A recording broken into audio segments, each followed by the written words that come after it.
Hello friends, I am back to welcome you to Easy Way to Learn English. Today I have some words. They can change their parts of speech according to the sentence or according to their usage. तो जैसे कि air का meaning we all know the meaning of air, that is हवा, और it's a noun, it works in a sentence as a noun. तो air का meaning हम noun के नाम से सभी जानते हैं कि इसका मीनिंग हवा है, बट ये सेंटेंस के अकॉर्डिंग अपने मीनिंग और भी चेंज कर लेता है word air. How? Let's see. Air, birds fly in the air. Birds fly in the air. यहाँ पर एयर का मतलब सिर्फ हवा नहीं है, यहाँ पर एयर का मतलब है पूरे एटमॉस्फेयर से, पूरे वातावरण से, आसमान से, कि जो बर्ड्स हैं वो सिर्फ हवा में नहीं उड़ती, वो आसमान में उड़ती हैं, पूरे एटमॉस्फेयर में उड़ती हैं. तो इट्स मीन कि वो इट्स मीनिंग इज़ हवा में, आसमान में और एटमॉस्फेयर में. But this is noun, it works here as a noun. तो हम इसको कंसीडर करेंगे नाउन, और of course this is noun. Second sentence is the air has become hot. अब ये सिर्फ एयर, यहाँ भी एयर का मतलब हवा से है, लेकिन पूरा एटमॉस्फेयर ही गर्म हो गया है. एयर हैज़ बिकम हॉट, हवा गर्म हो गई है, तो यहाँ भी ये नाउन का वर्क कर रहा है एज अ नाउन. और वैसे भी हम कैसे पहचान सकते हैं नाउन वर्ड को? हम नाउन वर्ड को पहचान सकते हैं क्योंकि ये अपने से पहले एक आर्टिकल लेता है. मोस्ट ऑफ द टाइम और every time it takes article. तो यहाँ भी इसने द आर्टिकल लिया है एंड यहाँ भी इसने द आर्टिकल लिया है. He likes to air his knowledge. वो अपनी नॉलेज को दिखाना पसंद करता है, नॉलेज को हवा देना पसंद करता है कि दूसरे भी उसकी नॉलेज को देखें. तो he likes to air. Air मतलब बढ़ाना, दिखाना, शो करना, यहाँ पर उसका मीनिंग है. और ये यहाँ पर जो इसकी पार्ट्स ऑफ स्पीच होगी that is infinitive, verb infinitive. हम इसको बोलेंगे वर्ब इन्फिनेटिव. और इन्फिनेटिव क्या होता है एक सेंटेंस में? इन्फिनेटिव होता है एक सेंटेंस में जो कि हम टू लगाकर यूज़ करते हैं. इन्फिनेटिव जो हम टू लगाकर किसी वर्ब को, सिर्फ ओनली वर्ब को, जब किसी वर्ब को टू लगाकर यूज़ किया जाता है एक सेंटेंस में, because we can not use two verb together, तो इसलिए हमें एक को इन्फिनेटिव बनाकर यूज़ किया करते हैं. तो यहाँ पर ये इन्फिनेटिव है और ये नाउन का काम कर रहा है, जबकि ये वर्ब इन्फिनेटिव है. I am airing my clothes. मैं अपने कपड़े हवा में सुखा रही हूँ. तो एयर का मतलब हवा में सुखाना भी होता है. ये एक प्रॉपर वर्ब भी है जिसका मतलब है हवा में सुखाना, ड्राई करना. तो यहाँ पर ये वर्क कर रहा है एज अ वर्ब. तो देखा गाइज आपने कैसे कैसे ये सेंटेंस में चेंज हो जाता है. एक ही वर्ड, यहाँ पर नाउन, यहाँ पर भी नाउन, और जबकि मीनिंग यहाँ पर सिर्फ एयर का नहीं है, पूरे एटमॉस्फेयर का है, आसमान का है, वातावरण का है. और यहाँ पर ये इन्फिनेटिव बनकर आया है और यहाँ पर ये वर्ब बनकर आया है. Okay, next word I have taken bark. Bark का मतलब एज अ वर्ब हम अच्छे से जानते हैं कि ये कुत्ते के भौंकने को, जो डॉगी भौंकते हैं उनको हम बार्क कहते हैं. The bark of this tree. But यहाँ पर इसका मीनिंग है पेड़ की छाल से, जो पेड़ की छाल साइड में रहती है, छूटती है. The bark of this tree is very useful. इस पेड़ की छाल बहुत यूज़फुल है. तो यहाँ पर ये क्या वर्क कर रहा है? आप अच्छे से जानते हैं कि जब ऑफ बीच में आता है तो नाउन ही इस साइड होता है और नाउन ही इस साइड होता है, और प्रोनाउन भी हो सकता है, बट हम पहचान लेते हैं कि ये नाउन ही है. तो यहाँ पर ये वर्क कर रहा है noun, as a noun. His bark is worse than his bite. Worse किस लिए आया यहाँ पर? वर्स एक जो हमारे पास एडजेक्टिव की डिग्रीज होती हैं. An adjective has 3 degrees of its, positive, comparative and superlative. तो this degree is comparative. Positive क्या होती है? बैड. पॉजिटिव बैड होती है. और worse and worst. Worst means सबसे बुरा, वर्स कंपैरेटिवली बुरा.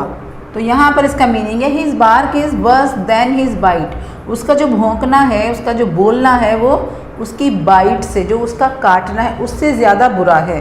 मीन्स काटना उतना बुरा नहीं है जितना कि उसका भौंकना और उसका बोलना बुरा है. तो यहाँ पर ये कौन सी पार्ट्स ऑफ स्पीच है इसकी? हिज बार्क, बोलना या भौंकना, दैट इज नाउन। ओके, क्योंकि पसेसिव एडजेक्टिव के बाद आया है और पसेसिव एडजेक्टिव का क्या वर्क होता है कि वो अपने बाद नाउन लेता है, तो ये पसेसिव एडजेक्टिव है हिज, और ये बार्क नाउन। ऐसे ही यहाँ पर his bite, his possessive adjective, और यहाँ पर बाइट काटना, तो ये भी नाउन है बाइट, और ये बार्क भी नाउन है। और वर्ड्स क्या है, because this is the degree of adjective than it is of course it is adjective. Dogs bark at night, अब कितना इजी है देखिए, डॉग्स बार्क, कुत्ते भौंकते हैं, डॉग बार्क भौंकते हैं एट नाइट, रात में, तो ये क्या वर्क कर रहा है यहाँ पर, as a verb, as a verb, क्योंकि इसी से हमें एक्शन का पता चल रहा है कि वो डॉगी क्या करते हैं, दैट बार्क्स, ठीक है ना। Next word is fan. Fan का मतलब पंखा, जो सीलिंग फैन होते हैं, टेबल फैन होते हैं और हाथ से करने वाले फैन होते हैं, that are called fan. They have a new ceiling fan, उनके पास एक नया सीलिंग फैन है। तो अब सीलिंग फैन, फैन की क्वालिटी बता रहा है सीलिंग, तो दैट इज एडजेक्टिव, और फैन की क्वालिटी बता रहा है तो फैन नाउन। तो यहाँ पर जो फैन, हमें नाउन से मतलब है इस टाइम, फैन से मतलब है, तो दिस इज नाउन हेयर, क्योंकि ये एक किसी का नेम है, सीलिंग फैन, सीलिंग जो छत के पंखे होते हैं उसका नेम है फैन, तो this is noun. He is a great fan of cricket, वो क्रिकेट का बहुत बड़ा फ़ैन है। अब यहाँ मीनिंग चेंज हो गया है। वर्ड्स मैंने पहले ही आपको बताया है कि they can change their parts of speech as well as their meaning भी चेंज कर सकते हैं, तो मीनिंग भी चेंज किया है। He is a great fan. अब फ़ैन क्या होते हैं? फ़ैन होते हैं प्रशंसक, जो एडमायर करते हैं, जो सेलिब्रिटीज़ को और भी लोगों को एडमायर करते हैं, दैट आर कॉल्ड फ़ैन। तो वो क्रिकेट का बहुत बड़ा फ़ैन है। अब क्रिकेट एक गेम है, वो गेम का ही फ़ैन है, तो फ़ैन यहाँ पर नाउन, और फ़ैन का मतलब यहाँ पर प्रशंसक, और यहाँ पर पंखा। Now next sentence is her rudeness fanned my anger. उसकी जो रूडनेस है उसने क्या किया? फैंड। अब फैंड का मतलब यहाँ आया है हवा देना। उसने मेरे एंगर को हवा दी, मीन्स मेरे गुस्से को और भी बढ़ाया, इंक्रीज़ किया। तो यहाँ पर फैंड, क्योंकि हमने ईडी लगाया है, और ईडी हम कहाँ लगाते हैं? ईडी तो हम सिर्फ किस में लगाते हैं? वर्ब में लगाते हैं। तो it is working here as a verb. Fanned. She was fanning her face with a newspaper. वो अपने फेस को हवा कर रही थी। फैनिंग का मीन्स हवा कर रही थी। वॉज फैनिंग, वॉज आया है साथ में, आईएनजी लगा है, तो टेंस कंटिन्यूस है because ING is there. Continuous tense है, वॉज लगा है, तो कौन सा टेंस हुआ? Past continuous. न्यूज़पेपर से अपने चेहरे को हवा कर रही थी, तो यहाँ पर भी ये वर्ब है। Okay, next word is button. Button आप अच्छे से फैमिलियर हैं बटन वर्ड से, जो हम शर्ट में लगाते हैं, that is button. I have bought a beautiful and costly button. Beautiful और कॉस्टली बटन, तो of course this is here noun, क्योंकि एक नाम है बटन का, जो हम सब देख लेते हैं। तो जो चीज़ें दिखाई देती हैं, the things which we can see, that are noun. तो बटन हम देखते हैं, तो that is noun. Second is please button up your shirt. अब this is imperative sentence. Imperative sentence में हम सेंटेंस की जो स्टार्टिंग करते हैं, तो हम करते हैं वर्ब से। तो यहाँ वर्ब से स्टार्टिंग हो रही है। बटन प्लीज़ तो ऑप्शनल है, लगाओ या मत लगाओ। अगर रेस्पेक्टफुली किसी से बात कर रहे हैं then we can use please, otherwise no. तो बटन अप योर शर्ट, अपनी शर्ट का बटन लगा लो। तो यहाँ पर क्या हुआ? बटन। यहाँ पर बटन हुआ क्योंकि यू से बात कर रहे हैं। इम्पेरेटिव सेंटेंस में हमेशा जो सब्जेक्ट होता है दैट इज़ यू। तो यू से बात कर रहे हैं तो बटन लगाएंगे। एस और ई एस का तो कोई मतलब ही नहीं है, तो बटन यहाँ पर हुआ वर्ब। नेक्स्ट इज, तो यहाँ पर बटन ने वर्क किया है as a verb. Next word is back. Back का मतलब होता है हमारी कमर से, पीठ से। I lifted him on my back. मैंने उसको अपनी कमर पे उठा लिया। तो यहाँ पर बैक क्या वर्क कर रहा है? कमर का। बैक का तो ये हो गया यहाँ पर, क्योंकि कमर तो दिखाई देती है, तो that is here noun. I will back you in your plan. अब यहाँ पर जो बैक है, जो विल है, विल एक मॉडल ऑक्सिलरी वर्ब है। मॉडल ऑक्सिलरी वर्ब जो होते हैं वो अपने साथ क्या लेते हैं, वर्ब की फर्स्ट फॉर्म लेते हैं।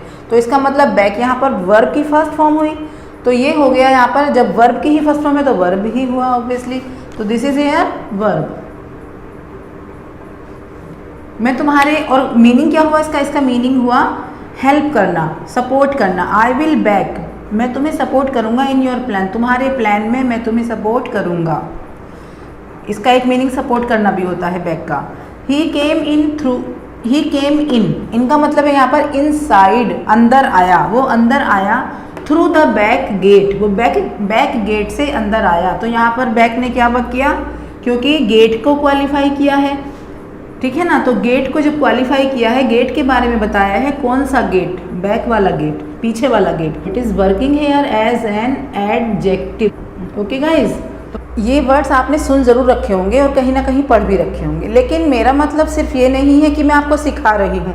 अगर आपने ये वर्ड्स कहीं पढ़ भी रखे हैं, आप इनका यूजेस जानते भी हैं, तो इस वीडियो को देखकर आपका रिवीजन तो हो ही जाएगा ना। जो आपके माइंड में सोए हुए रखे थे वो अब वो इन वीडियो को देखकर वो आप रिकॉल हो जाएंगे, रिमाइंड हो जाएंगे, आप उसका रिवीजन कर लेंगे। मेरा मतलब सिर्फ ये है कि जो बातें आप भूलने जा रहे हैं या भूलने की कोशिश कर रहे हैं, आपका माइंड उनको भूलता जा रहा है, वो भूलना नहीं चाहिए, उनको आप रिवीजन करते रहिए। तो मेरी वीडियो आपको वो रिवाइज तो करा ही रही है ना। ओके, तो आई थिंक आपको समझ आ रहा है। Next word is battle. Battle का मतलब सभी जानते हैं, लड़ाई होती है। A serious battle has taken place, एक सीरियस लड़ाई बन गई थी, मतलब एक वो जो बात थी, जो भी कोई बात थी पहले से, वो एक सीरियस लड़ाई में बदल चुकी थी, बदल गई है बैटल। तो यहाँ पर बैटल का मतलब लड़ाई से है, तो इसका मतलब हो गया यहाँ पर ये नाउन है, क्योंकि लड़ाई सबको दिखती है और बड़ा मज़ा आता है लड़ाई देखने में, तो that is noun here. He battled hard. अब बैटल्ड हार्ड, हमने ईडी तो हम वहीं लगाते हैं जहाँ की वर्ब होती है, तो उसने अच्छे से युद्ध किया, लड़ाई की, सामना किया। His enemy, against his enemy, अपने एनिमी के अगेंस्ट। तो यहाँ पर it is working as a verb. Next word is bat. In cricket the ball is hit with the bat. Cricket के गेम में, क्रिकेट के मैच में जो बॉल को किससे हिट किया जाता है, बैट से हिट किया जाता है। तो obviously of course this is noun. Bat तो सब देखते हैं। Bats can see in the dark. Bat यहाँ पर है एक बर्ड, चमगादड़ जिसे कहते हैं, चमगादड़। Bats can see in the dark, जो कि रात में देख सकती है, डार्क में देख सकती है, नोट रात तो में तो रोशनी भी हो सकती है, बट वो अंधेरे में देख सकती है। तो यहाँ पर द डार्क है, तो यहाँ पर भी ये हुआ नाउन।